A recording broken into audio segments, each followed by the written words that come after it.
Yo, what's up guys? Welcome to Geek, Dunn, Ryte, the show where I talk about whatever it is I feel like. I'm Chris. Thanks for coming to geek out with me. So, as some of you have seen, I did get some new equipment, but one of those things that I got is gonna help me be a little more portable. So, I got the Zoom H6. This thing is pretty cool, and it comes in a really nifty kind of case. Let's open it up and see what's inside. You can see there that they individually wrap each of the individual pieces. You can see the windscreen right there. It comes with a USB cable, and it also comes with a 2 gig SD card. So that's what it looks like. Just a small little thing. So you can actually buy an external remote. It's a wired remote, and you can kind of control this thing with the remote. One of the cool things about this is that it has 4 XLR TRS combo jacks on either side. There's also this thing right here, which allows you to connect to different types of microphones and things like that. So the Zoom H6 has a interchangeable microphone system. It can do up to 6 simultaneous tracks. It records directly to SD cards up to 128 gigs. Yes, you can use SDXC, but the only time that I recommend that is if you are recording at 24-bit 96K and you're using all 6 tracks at once. Other than that, SDHC should be fine. I don't necessarily recommend a standard SD for any other recording unless you're just doing a single mono recording, or maybe a stereo at the most. One thing of note is that it does take batteries. The batteries are underneath that cover, and it does include 4 AA batteries. You may want to think about getting rechargeable batteries if you're going to be using something like this a lot. The nice thing about this though is that you can get about 20 hours of operation with the 4 AA batteries. So you do get a decent amount of recording time out of this. A little bit ago, you heard me mention the interchangeable microphones. Let me kind of show you what they are, the ones that at least come with this. This is the XY mic. This enables you to be able to record stereo sources.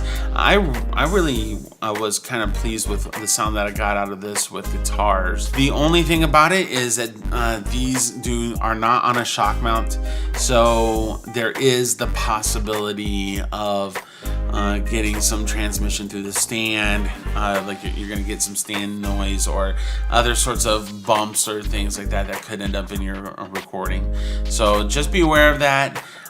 You can choose between 90 degrees or 120 degrees just by rotating this. It can give you a more narrow sound stage or a much wider sound stage, whatever you're looking for. This is actually quite interesting. This is essentially an MS microphone. And MS stands for mid-side, and you pretty much have like a forward-facing microphone, and then you have a bidirectional polar pattern alongside it, like essentially kind of lined up. And then in the studio, what you would do is take the one that's taking the left and right, the bidirectional mic, and you would make an exact copy of that. You'd flip the phase of that exact copy, and then you pan it hard left and hard right, and it gives you like this huge stereo image. And then like you just adjust that, like you pull it down and then you just bring it up just to get the effect of it, and it really gives you this wide sound stage, which is really kind of cool. So to attach these, I showed you this part earlier. And then you have this part right here. You just line them up. Click, click. And it's on. And then you just adjust your gain using this dial right here. So there's a look at the screen.